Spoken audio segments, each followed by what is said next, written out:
না শেখ হাসিনার পুত্রকে সেই পদ্মা ব্রিজ দেখতে গিয়ে 1.5 ঘন্টার রাস্তা জ্যাম করার ইতিহাস বাংলাদেশ আর দেখতে চায় না।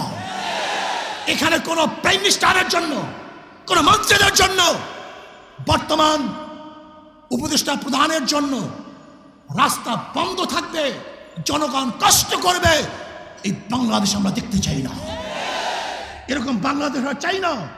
এখানে কে উপদেষ্টা, কে প্রাইম মিনিস্টার, কে প্রেসিডেন্ট, সবার জন্য রাস্তা সমান, সবার জন্য অধিকার সমান না।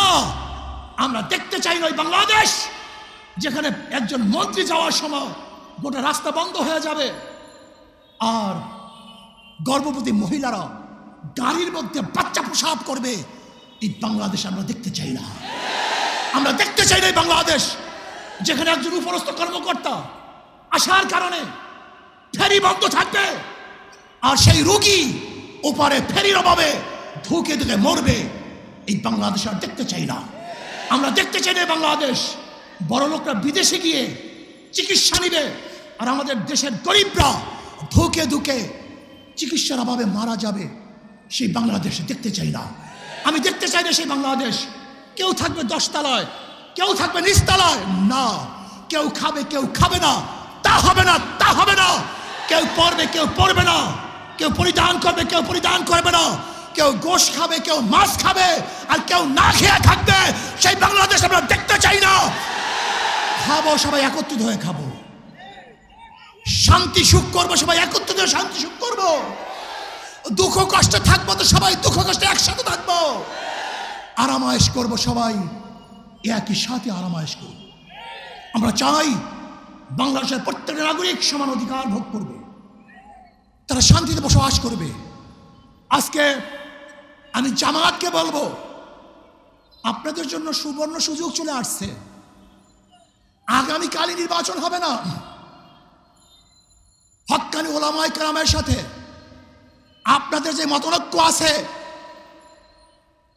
বসে সমাধান করেন। চমৎকার এক সুযোগ, চমৎকার এক সুযোগ। দেখেন নৈতিক ও আদর্শ মিল না থাকলে সাময়িক মিল থাকে না। বিএনপির সাথে আপনাদের চরম দোস্তি ছিল, একই সাথে আন্দোলন সংগ্রাম করেছেন, কিন্তু আদর্শ নৈতিক মিল না থাকার কারণে উভয়ের প্ল্যাটফর্ম ভিন্ন হয়ে গেছে। আমরা চাই না অনৈতিক কোনো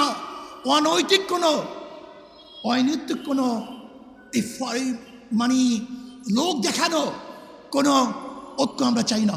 আমরা চাই টেকসই স্থায়ী ঐক্য, যে ঐক্য হবে আর কোনোদিন ভাঙবে না, ফাটল হবে না।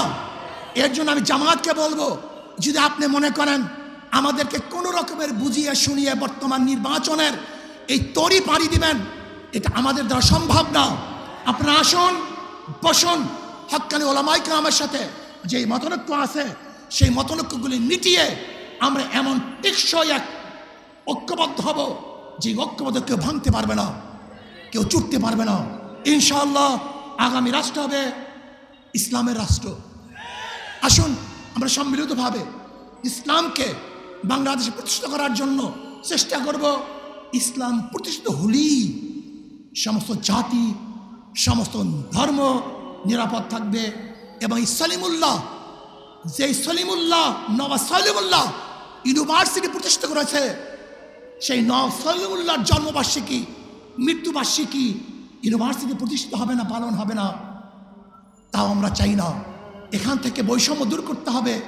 সব জায়গায় যে ধর্মের লোক যেই গোশ খায়, অনেক জায়গায় দেখা যায় গরুর গোশ খাইতে দেওয়া হয় না, এটা বৈষম্য।